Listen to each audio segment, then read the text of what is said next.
Muy buenas tardes a todos los participantes. Les saludamos desde la Dirección de Infosalud, Dirección General de Telesalud, Referencia y Urgencias del Ministerio de Salud.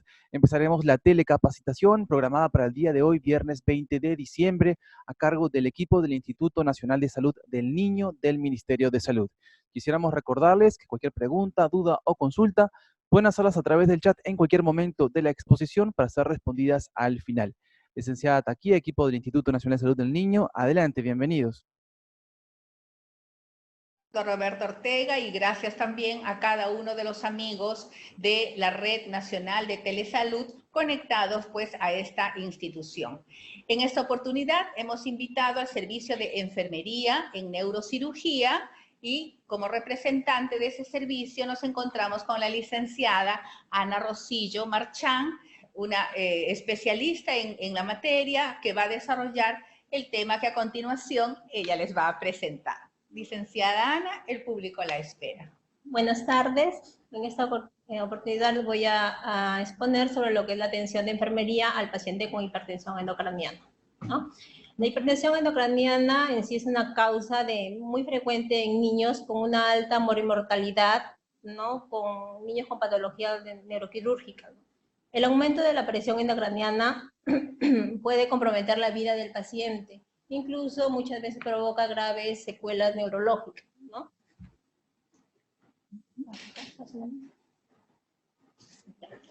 Veamos. Vamos así, ¿qué es la hipertensión endocraniana? La hipertensión endocraniana se define como una presión media en el interior de la cavidad craneal. Es el resultado de la suma de las presiones que se ejercen los contenidos intracraneales, ¿no? Estos contenidos son el cerebro, el volumen sanguíneo y el líquido cefalorraquídeo. Cualquier del aumento de estos tres contenidos van a dar lugar a la presión intracraneal y como consecuencia va a haber una alteración, ¿no?, en la función cerebral.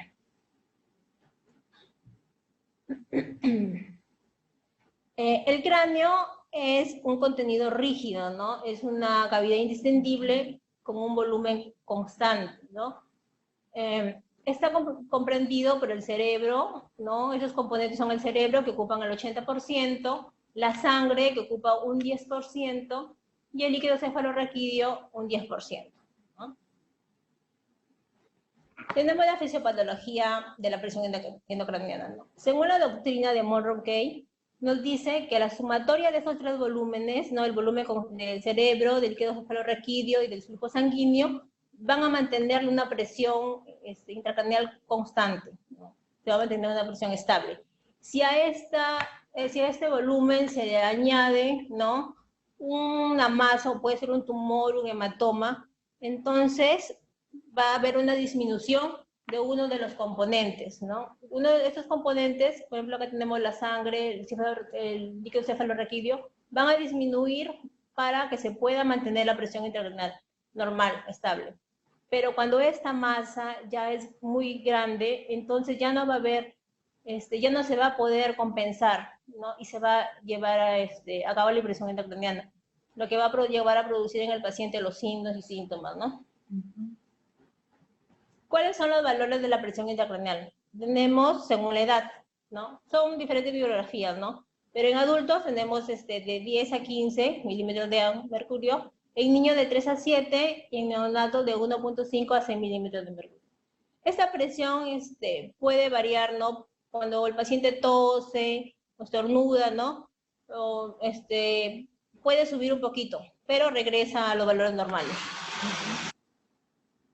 ¿Cuáles son las causas de la presión intracraneal? ¿No? Tenemos muchos, ¿no? En la infancia predominan mayormente lo que es por traumatismos endocranianos, que son los hematomas epidural, ¿no?, o subdural, ¿no? Tenemos también hidrocefalia, la neoplasia, los tumores, ¿no?, aneurismas, los accesos cerebrales, y la hipercapnia, ¿no? ¿Cuáles son las manifestaciones clínicas que se presentan, ¿no? Mayormente, básicos son la cefalea, que por lo general son en las mañanas, o al movimiento, ¿no? Los vómitos, estos vómitos se dan de manera explosivas, los llamados tipos escopetazos, ¿no? El edema de papila, la diplopia, que es la lesión pues, del sexto par craneal. Ya en casos más avanzados, ya cuando hay una hipertensión más avanzada, se da lo que es la alteración del nivel de la conciencia y la famosa tríada de Kuch, donde vamos a ver lo que es la hipertensión arterial, aumento de la presión arterial, bradicardia y lo que es alteración del ritmo respiratorio, que por lo general vemos la respiración de Cheyne-Stokes, que es lo más frecuente. Otras manifestaciones clínicas que vemos en niños no lactantes es el aumento del perímetro cefálico. Va a haber irritabilidad, los niños van a estar llorosos, su fontanela va a estar tensa, abombada, va a haber una alteración en la mirada, los ojos del sol naciente, ¿no? Y va a haber un retardo en el desarrollo psicomotor. ¿Cuáles son los cuidados de enfermería, no? El objetivo en sí del cuidado de enfermería es mantener los rangos normales de la presión intracraneal, ¿no? Tenemos que vigilar lo que es el estado neurológico y hemodinámico del paciente, ¿no? Porque esto puede llevar a una variación de la perfusión tisular y eso puede llevar pues, a lo que es la hipertensión intracraneana. Pero si nos damos cuenta, vamos a poder tener un tratamiento oportuno, ¿no? Vamos a poder actuar. ¿Cuál es el cuidado de enfermería básicos? Tenemos lo que es el control neurológico, ¿no? En el control neurológico vamos a realizar la valoración por la escala de Glasgow, el examen pupilar, ¿no? La movilidad de extremidades, ¿no? En lo que es control de la vía aérea, tenemos que mantener una vía aérea permeable, aspirar las secreciones si es que es necesario. No se debe aspirar al paciente innecesariamente porque eso produce el aumento de la hipertensión, ¿no? Y al momento de aspirar, si es posible, se debe de hiperventilar al paciente antes y después de cada aspiración, ¿no? Y de lo que fuera necesario, una previa sedación, ¿no? Cuando el paciente se encuentra conectado a ventilación mecánica, hay que hacer control de los gases arteriales, ¿no? Para valorar la eficacia de la ventilación.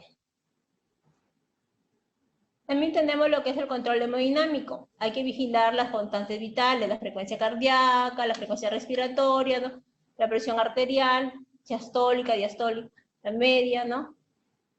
Para mantener una presión arterial media es suficiente porque se consigue una buena perfusión cerebral adecuada, ¿no? También hay que controlar el balance hídrico, ¿no? Entrada y salida de fluidos. La posición de la cabeza.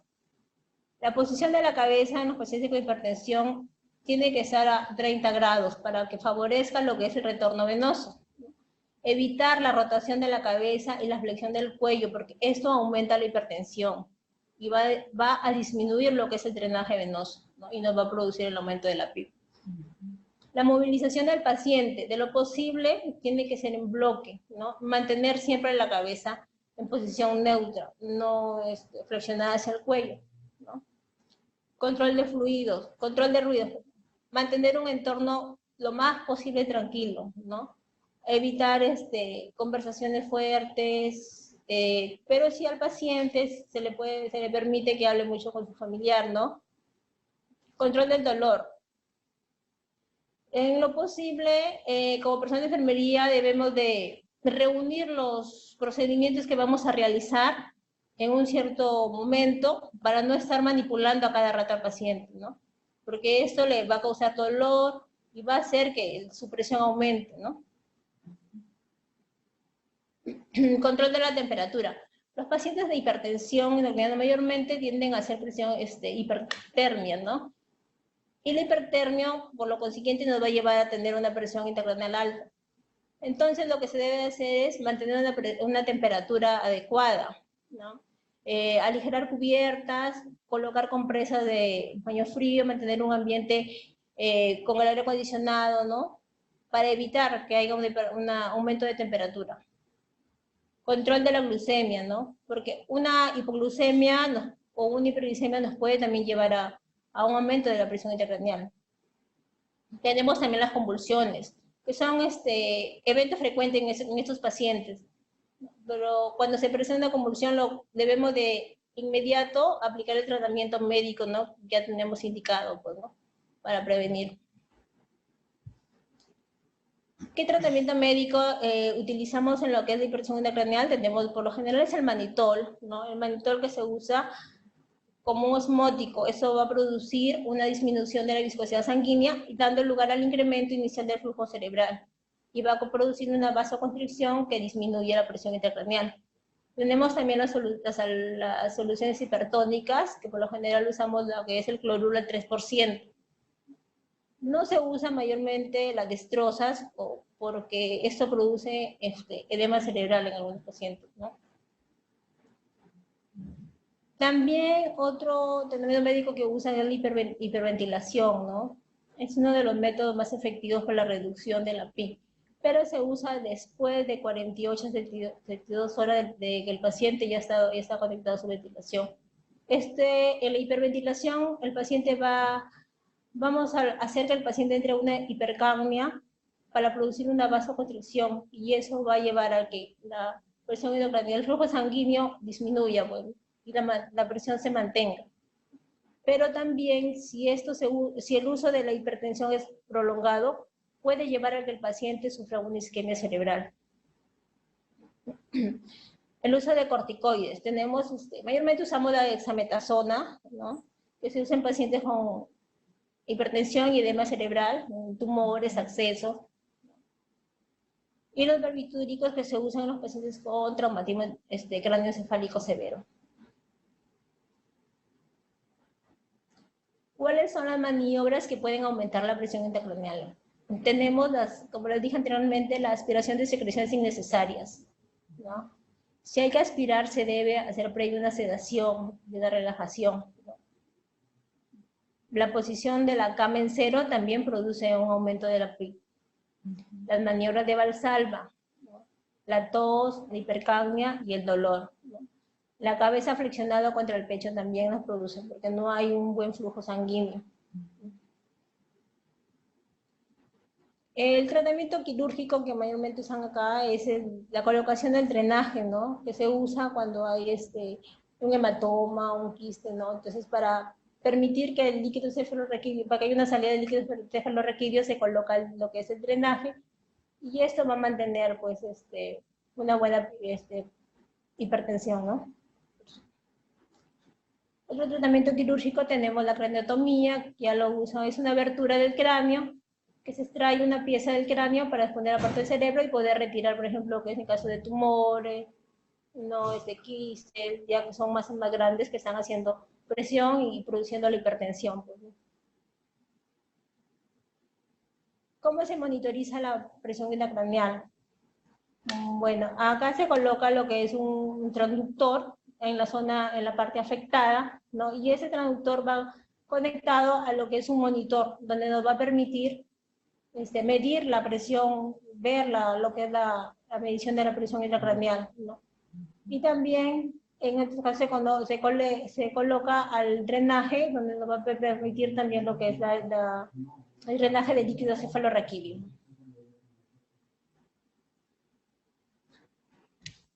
Sería todo. Muchas gracias. Muy bien. Ha sido bastante concreta la exposición, pero muy interesante, licenciada Ana Rosillo, y invitamos pues aquí al doctor Roberto Ortega para que pueda compartir con nosotras alguna de las interrogantes del público. Muchísimas gracias y felicitaciones, licenciada Ana María Rosillo Marchán, del Servicio de Neurocirugía del Instituto Nacional de Salud del Niño del Ministerio de Salud, por esta presentación muy interesante. Le pedimos a los participantes, si tienen alguna duda o consulta, pueden hacerlas a través del chat. Por el momento nos han preguntado, en el caso, ¿qué consejo le brindaría a sus colegas licenciados en enfermería para el manejo, el primer contacto con el paciente con hipertensión endocraniana? Bueno, nosotros como enfermeras lo primero que debemos de ver en los pacientes que tengan patologías o que estén propensos a tener una hipertensión endocraniana es valorar sobre todo estar alerta a lo que es los signos y síntomas, porque reconociendo los síntomas y signos vamos a nosotros a poder actuar y sobre todo comunicarle pues al médico para hacer un tratamiento oportuno, ¿no? En los pacientes con hipertensión, pues como sabemos, los principales síntomas siempre van a ser cefaleas, vómitos, ¿no? En los bebés tenemos la irritabilidad. Un niño que está haciendo su hipertensión se va a mostrar muy irritable, ¿no? Va a ser inapetente, va a tener vómitos, y esos vómitos son muy explosivos, ¿no? Son diferentes a los vómitos alimenticios, ¿no? Importantísimo, muchísimas gracias, licenciada Ana Rosillo. Con respecto a qué acciones se pueden implementar para disminuir o que no aumente la hipertensión endocraniana.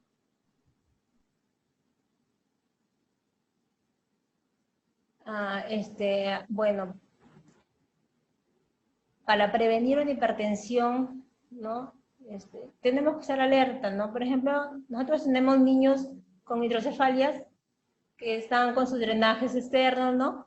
Entonces tenemos que estar evaluando, vigilando que ese drenaje se mantenga permeable, que esté drenando, para así poder evitar, ¿no?, que se produzca una obstrucción y esto va a producir una hipertensión, ¿no?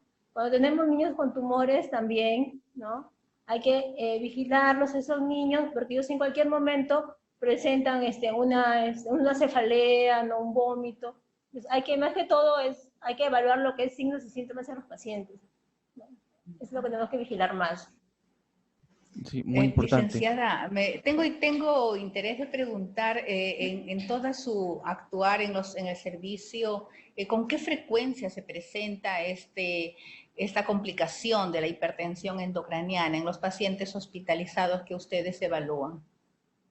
Bueno, en mi servicio, ¿Es frecuente o es de repente muy eventual? Porque me imagino que dan el cuidado que corresponde, sí. ¿no? Sí, bueno, en mi servicio sí es muy eventual, ¿no? Casi no se presenta mucho caso de hipertensión porque, como le digo, estamos alerta, ¿no? Ya mayormente vemos casos de hipertensión cuando llegan ya niños, ¿no?, ya en un estado muy avanzado, ¿no? Por ejemplo, con niños con tumores que ya están en un estado muy avanzado ya, que esos niños ya son inmediatamente, pues, entran a sala de operaciones, ¿no?, a hacer su procedimiento. Claro que sí. No, mayormente no tenemos muchos casos. No hay muchos casos. Ustedes se adelantan a lo que pueda ocurrir. Ajá. Y de repente, ¿enfermería tiene algún instrumento, algún formato que les ayuda a estar interviniendo con prontitud a evidenciar estos signos? Bueno, nosotros en mi servicio, nosotros valoramos siempre a nuestros pacientes, ¿no? Sobre todo damos más énfasis en los pacientes que están más delicados, porque son más propensos a lo que es ese síndrome de hipertensión, ¿no? De repente no lo ha mostrado, pero ¿cuenta usted con algún formato? ¿Su servicio cuenta con algún formato que las ayuda a esa etapa del proceso de enfermería? Un formato en sí de valoración. De valoración, bueno, no, nosotros no, solamente le da por conocimiento, ¿no? Nosotros ya no manejamos a nuestros pacientes. Muy bien. Doctor, ¿alguna pregunta, por favor? No, sí, bueno, agradecemos a los participantes, pueden enviar una pregunta, no hay otras preguntas en el chat, pero sí, me pareció muy interesante lo que mencionaba también la licenciada Rocío con respecto a que evitar, para que el paciente haga hipertensión endocraniana, evitar, por ejemplo, maniobras de Valsalva, tos, estornudo, la posición de la cabecera también es importante, el control de las funciones vitales. Licenciada, muchísimas gracias por este tema tan importante y algunas recomendaciones finales, principalmente dirigido al personal de primer nivel de atención, que pueda en algún momento recibir un paciente con hipertensión endocraniana y pueda entonces manejarlo en la enfermería. Sí, bueno, yo, por experiencia, ¿no?, siempre debemos de estar alerta o tomar mucho, prestar mucha atención a lo que los papás, ¿no?, de los niños nos comentan, ¿no? Nos dicen, mi niño presenta cierto síntoma o cierta cosa, y a veces lo confundimos con otras patologías, ¿no? Debemos de, si un niño está ya vomitando muchos días o tiene cefaleas muy constantes, ya debemos de buscar, ¿no?, otro tratamiento, otra medida para poder actuar, ¿no? Porque sobre todo lo que es en el primer nivel de atención, a veces una cefalea, un vómito lo confundimos con, ¿no?, con un resfrío o con un problema, una EDA, ¿no? Entonces, ya cuando nos damos cuenta, ya a veces los niños ya acá ya en un estado muy avanzado, ¿no? Cuando se ha podido prevenir desde un inicio, ¿no? Importantísimo tener en cuenta todos estos datos tan importantes. Licenciada Ana Rosillo Marchán, de Servicio de Neurocirugía del Instituto Nacional de Salud del Niño. Un gran aplauso para usted, licenciada, y la esperamos en próximas telecapacitaciones. Muy bien. Muchísimas gracias, un gran saludo para usted, licenciada Taquilla también, y todo el equipo del Instituto Nacional de Salud del Niño. A todos los participantes, los invitamos a la Tele-IEC del día de hoy a las 3 de la tarde. Tele-IEC es información, educación y comunicación en temas de salud dirigida a la población en general, en un lenguaje sencillo para empoderar a la población en general en temas de salud. El tema es primeros auxilios y cuidados, prevención de accidentes en estas fiestas de Navidad y fin de año. Muchísimas gracias, están todos cordialmente invitados. Hasta la próxima.